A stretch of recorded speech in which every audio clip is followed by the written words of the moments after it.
अल्लाह की कुदरत का एक अनोखा करिश्मा, एक बकरी जिसे अल्लाह ने बोलने की कुव्वत अता की, और वह बकरी कातिल औरत के खिलाफ गवाही दे बैठी।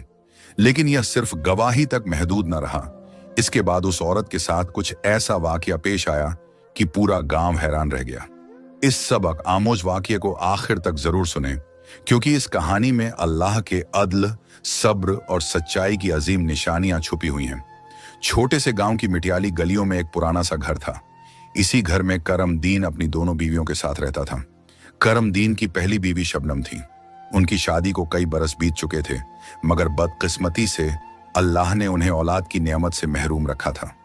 शबनम हर रोज अपने दिल की टूट फूट को छुपाती, मगर अंदर से खाली होती जा रही थी। करमदीन की मां, जो हमेशा पोते की हसरत में तड़पती थी, उसने आखिरकार करमदीन की दूसरी शादी का फैसला कर लिया। यह शादी किसी अमीर या शहजादी से नहीं हुई थी, बल्कि एक यतीम, खूबसूरत और कम उम्र लड़की मरियम से। मरियम के पास न कोई माँ थी न बाप, सिर्फ एक पुरानी बकरी थी जो उसकी बचपन की साथी थी। इसी बकरी को मरियम अपने साथ झेज में लाई थी। मरियम की उम्र सिर्फ 20 बरस थी और उसकी मासूमियत चेहरे पर नुमाया थी। जब वह करमदीन के घर आई तो शबनम ने उसे कभी दिल से कबूल न किया। शबनम के दिल में हसद की एक चिंगारी भड़क उठी थी। वह हर वक्त मरियम को ताने देती, कामों में ताने देती और दिल दुखाने वाली बातें सुनाती। मरियम चुपचाप सब कुछ सह जाती, अपनी बकरी को गले लगाकर आंखें खुशक कर लेती। दिन गुजरते गए। चंद महीनों बाद अल्लाह ने मरियम को खुशखबरी अता फरमाई। मरियम उम्मीद से थी। करमदीन की खुशी का कोई ठिकाना न था। उसने मिठाइयां बांटी, गांव भर में शुक्राने के नफल पड़े, मगर दूसरी तरफ शबनम का दिल जलकर राख हो गया था। वह हसद और जलन में हर पल तड़पने लगी थी। वह छुप छुप कर रोती, मगर मरियम के सामने हमेशा कड़वाहट बरसाते रहती। मरियम मगर सब्र और खामोशी का पैकर बनी रही। 9 महीने गुजरे। आखिरकार अल्लाह ने करमदीन और मरियम को एक खूबसूरत सी बेटी अता की। घर खुशियों से भर गया। करमदीन ने बच्ची का नाम नूरीन रखा। मरियम की गोद भरी तो सारी दुनिया उसकी खुशी में शरीक हो गई, मगर शबनम की दुनिया अंधेरों में डूबती चली गई। करमदीन की बेटी नूरीन से उसकी मोहब्बत देखकर शबनम का दिल अंदर ही अंदर सड़ने लगा था। उसे मरियम की खुशियों से नफरत हो गई थी। दिन बह दिन उसके दिल में हसद का जहर बढ़ता जा रहा था और आखिरकार एक रात उसने एक खतरनाक मंसूबा बना लिया। चंद दिन बाद करमदीन को एक जरूरी काम से शहर जाना पड़ा। वह सुबह ही शहर रवाना हो गया था और शबनम इसी मौके का इंतजार कर रही थी। रात की तारीकी में जब पूरा गांव नींद में डूबा हुआ था, शबनम दबे कदमों मरियम के कमरे में आई। मरियम गहरी नींद में थी और नन्ही नूरीन पास में सो रही थी। शबनम ने धड़कते दिल के साथ नूरीन को उठाया और चादर में लपेट लिया। फिर तेज कदमों से घर से बाहर निकल आई। अंधेरी रात में वह दीवाना वार जंगल की तरफ भागने लगी। थोड़ी ही दूर एक घना सुनसान जंगल था। एक बड़े पुराने दरख्त के नीचे पहुंचकर शबनम ने जल्दी जल्दी मिट्टी खोदनी शुरू की। उसका दिल जोर जोर से धड़क रहा था, मगर नफरत ने उसकी आंखों पर पर्दा डाल दिया था। उसने नन्ही नूरीन को जमीन में फेंका और तेजी से मिट्टी बराबर कर दी, जैसे कभी कोई था ही नहीं।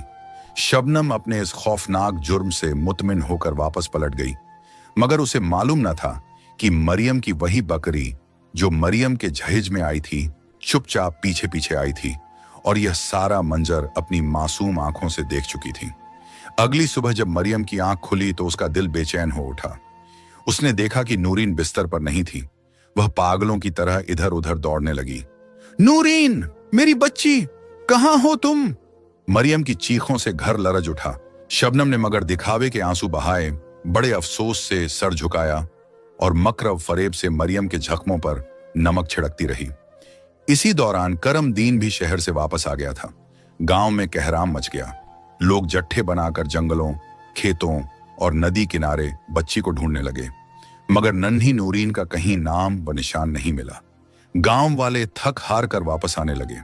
मरियम के सीने में हर लम्हा एक तड़प, एक चीख बेदार हो रही थी। कई दिन बीत चुके थे, बच्ची का कोई अता पता न मिला था।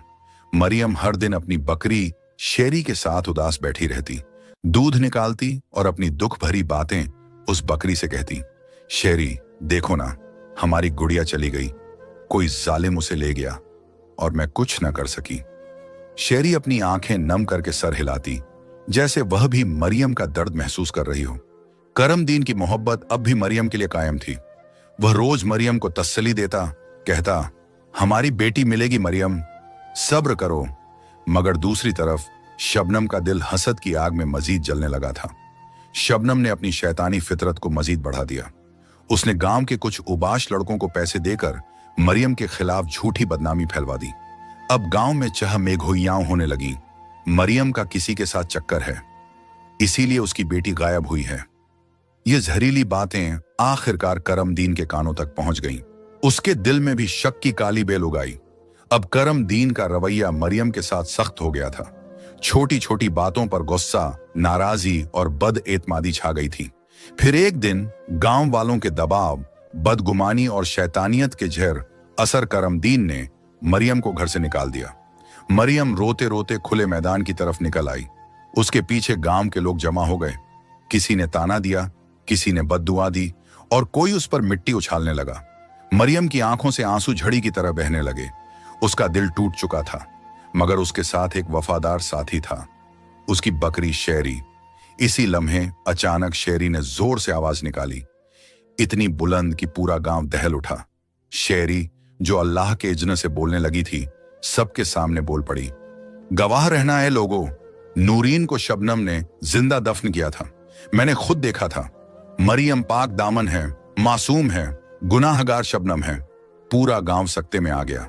सबकी नजरें हैरत, शर्मिंदगी और खौफ से शबनम की तरफ उठी, जिसका चेहरा सफेद पड़ चुका था। करमदीन का सब्र जवाब दे गया।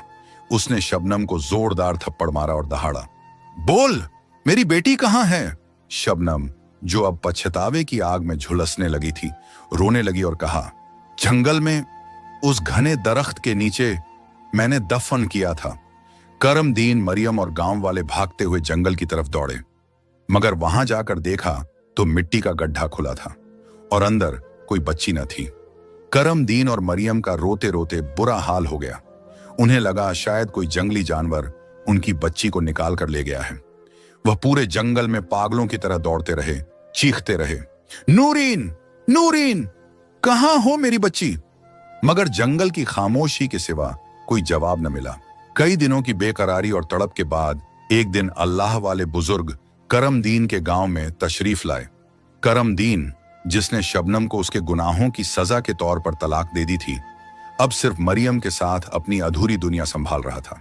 वह दोनों अल्लाह वालों के कदमों में जा बैठे।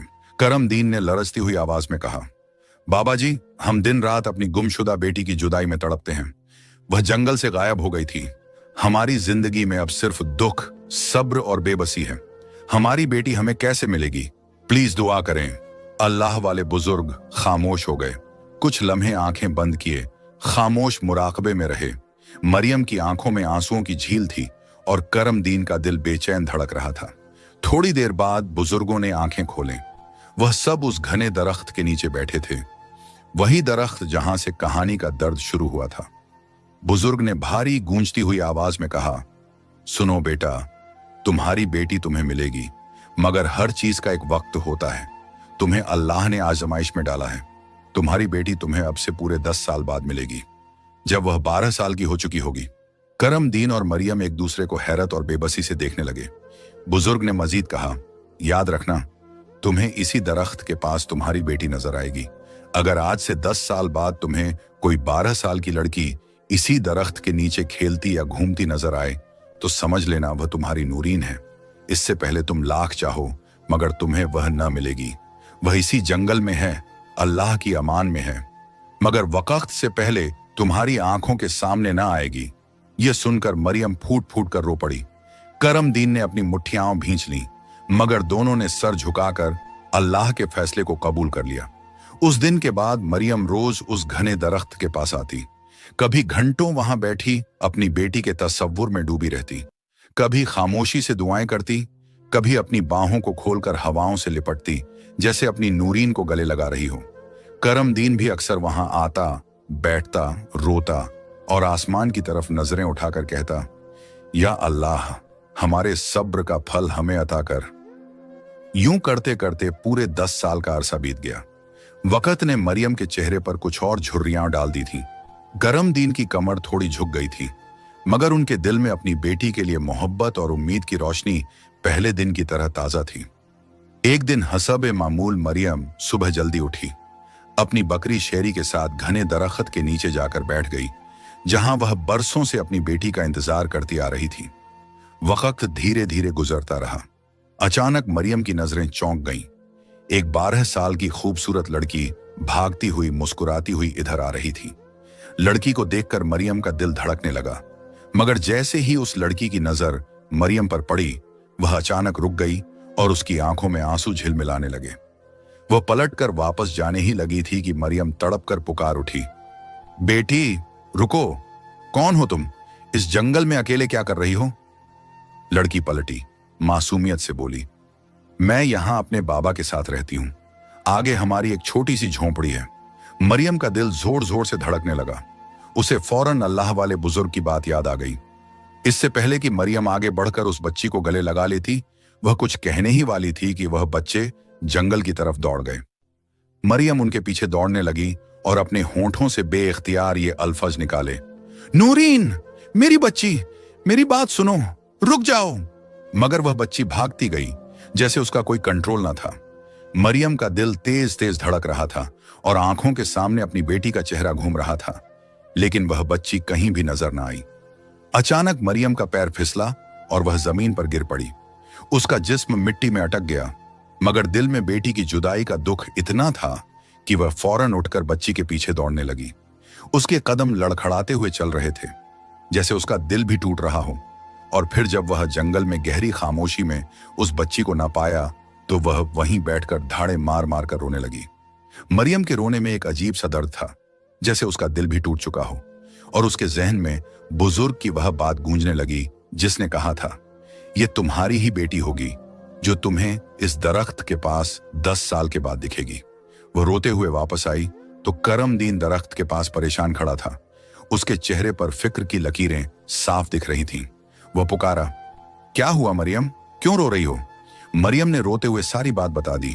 मैंने उस बच्ची को देखा था, वह हमारी नूरीन थी। बुजुर्ग ने जो कहा था वह सही निकला। 10 साल पूरे हो चुके हैं। करमदीन की आंखों में एक चमक आई, जैसे एक उम्मीद की किरण चमक उठी हो, और वह बोला, हम अपनी बेटी को ढूंढ लेंगे मरियम। तुमने कभी हिम्मत नहीं हारी और अब हमें बस अपनी बेटी को वापस लाना है।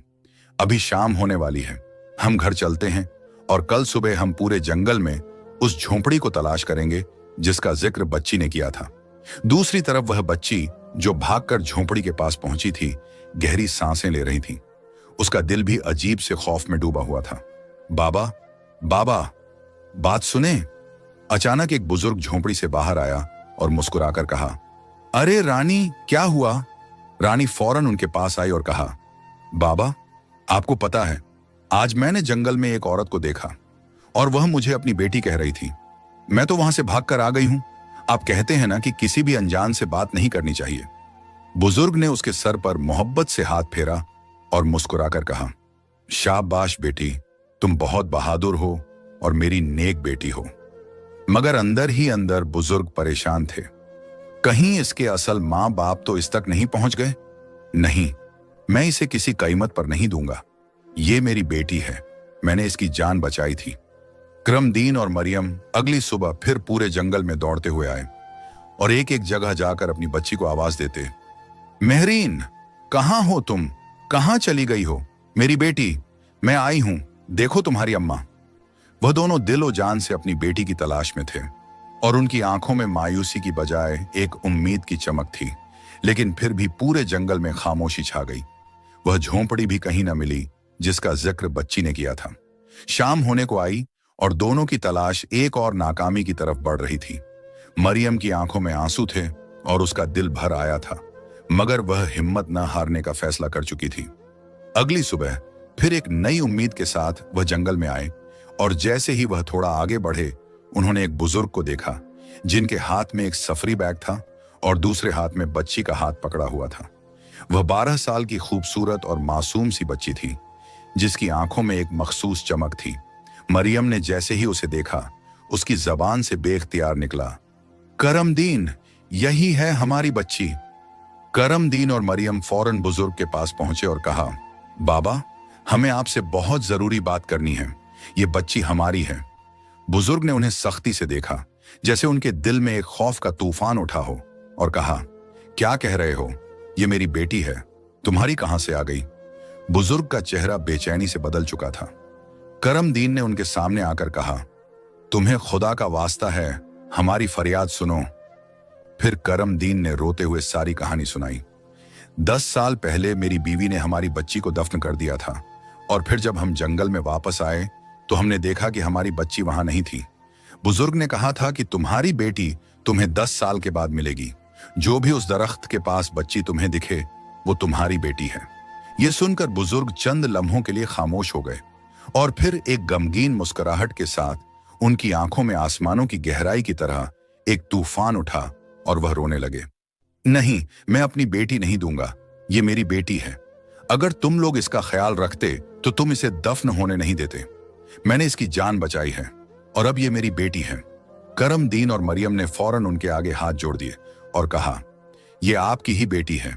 आप जब चाहें इनसे मिलने आ सकते हैं, मगर हमें हमारी औलाद वापस दे दें। हमने इससे बहुत अरसे तक जुदाई काटी है और बहुत तकलीफें झेली हैं। अब अल्लाह ने हमें हमारी बेटी से मिला दिया है, तो हमें हमारी बेटी वापस कर दो। कुछ लम्हे वह बुजुर्ग सोच में गुम रहे, और फिर आहिस्ता से रोते हुए कहा, हाँ, ये तुम्हारी बेटी ही है, मगर मैंने इसे अपनी औलाद से बढ़कर चाहा है और इसे पाला है। करमदीन और मरियम ने फौरन उनका शुक्रिया अदा किया और अपनी बेटी को गले लगा लिया। वह लम्हा बहुत खास था, क्योंकि वह सब अपने सब्र का फल पा चुके थे। अल्लाह ने उनकी दुआओं का जवाब दिया था और वह अपनी बेटी को वापस पा चुके थे। उनके चेहरे खुशी से दमक रहे थे। पूरा गांव हैरान रह गया। जो लोग कल तक मरियम को बदनाम कर रहे थे, आज उसके सब्र और सच्चाई के सामने सर झुकाए खड़े थे। अल्लाह ने उनके सब्र का सिला दिया था, उन्हें उनकी नूरीन लौटा दी थी। कहानी का सबक, यकीन और सब्र इंसान के सबसे बड़े हथियार हैं। जुदाई हमेशा के लिए नहीं होती। दुआ से हर नामुमकिन चीज मुमकिन हो जाती है। अल्लाह के करम से बिछड़े हुए भी मिल जाते हैं, और जालिमों को उनके अमाल का बदला मिलता है। अगर आपको हमारी यह कहानी पसंद आई हो तो हमारे चैनल को सब्सक्राइब करना मत भूलें, और कमेंट्स में अपनी कीमती राय जरूर दीजिएगा कि आपको यह कहानी कैसी लगी।